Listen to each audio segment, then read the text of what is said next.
Okay, so we all know and love the pepperoni pizza, but what if I told you that there's another way to make it? Imagine something between a pizza and a focaccia. That's super crusty, cheesy, and fluffy. That's right, the pepperoni pizza just got better.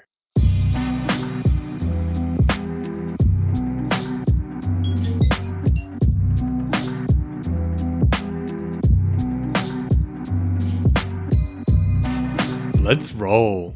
I'm using 800 grams of our favorite pizza dough. If you need a reminder on how to make that, click on the link in the top right corner. We're making a big pie and we're making it in one of these rectangular trays that come with your oven. Coat the bottom and sides generously with olive oil and transfer the dough in. At this stage, we're handling the dough as if we were making focaccia. You can give it a flip in the oil to coat it on all sides and make it easier to handle. What we're trying to do is stretch the dough all the way into the corners. And while we're at it, here's why we're using a rectangular tray in the first place. Hailing from Detroit, and that being the automotive city, these pies were originally made in rectangular drip trays, which are used in car shops to collect small bits and spare parts.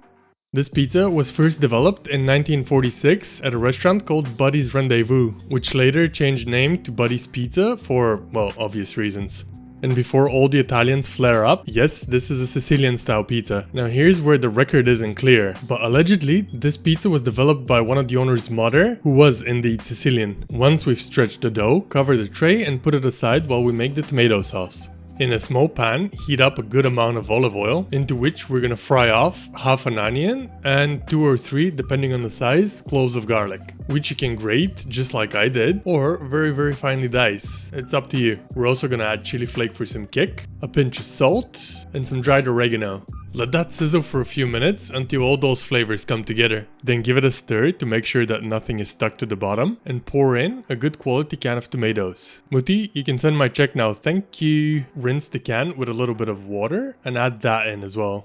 Give it a good stir to incorporate the tomatoes with the base of the sauce and add another pinch of dried oregano, a couple of sprigs of fresh basil, a pinch of sugar, and then give all of that a little stir. Then we're gonna let that simmer for at least 15-20 minutes, but preferably around half an hour.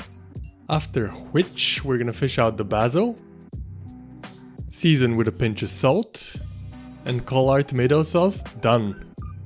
Now, to assemble the pizza, we're going reverse order with the toppings. Just like in the original recipe, we're starting with the pepperoni first to optimize flavor. Sorta like what we did with the focaccia, when we were sticking the cherry tomatoes into the dough. The pepperoni is gonna melt and sizzle under the cheese, and all of that flavorful oil is gonna season the base of the pizza. For the cheese, I'm just using some shredded dry mozzarella, and the one most important step in this recipe is to get the cheese all the way into the corners. That's gonna melt and caramelize and form that signature crust. I'm also gonna grate some Havarti for its higher fat content. We really want that caramelization. The original Detroit style pizza is made with Wisconsin brick cheese, but that's hard enough to get even in the US outside of the area. And then the tomato sauce goes on top. If you look at the Detroit style pizza, you'll notice that the tomato sauce is spread in even straight lines. Apparently, that's done as a guideline to cut the slices. I don't really care though, so I just plop it randomly. And my OCD's like, who are you? Then we're doing yet another hit with the dried oregano, and of course some more pepperoni on top. You gotta be able to tell that you're getting a pepperoni pizza when you look at it. It's all about managing expectations, right? Into a 250 degrees Celsius preheated oven it goes onto one of the lower racks for about 10-15 minutes.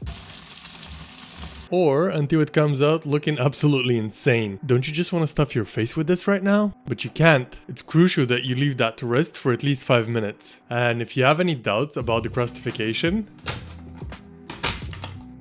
once you've released it from all sides, use one careful but confident move to slide it out of the pan. This is hands down the best pepperoni pizza you've ever had or you've never had. Okay, it's finally time to take out the pizza wheel and dig in. Just look at that. It's super light and fluffy, super cheesy and juicy, and that crust is just, I mean...